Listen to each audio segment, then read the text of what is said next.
பராக்கிரமம் செய்யும் தேவன் இருப்பதினால், பயங்கர பராக்கிரமம் செய்யும் தேவன் இருப்பதினால், அஞ்சிடேன் என்றுமே ஜெயமே நான் அடைந்திடுவேன்.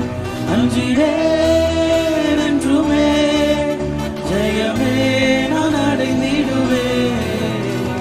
பயங்கர பராக்கிரமம் செய்யும் தேவன் இருப்பதினால், பயங்கர பராக்கிரமம் செய்யும் தேவன் இருப்பதினால், அவர் மாண்பினால் என்னை மாற்றி தினம் அதிசயம் காட்டி இணங்க செய்வார். ஜெயித்திடுவேன், விழுத்திடுவேன், தேவாவி என் மீது தம்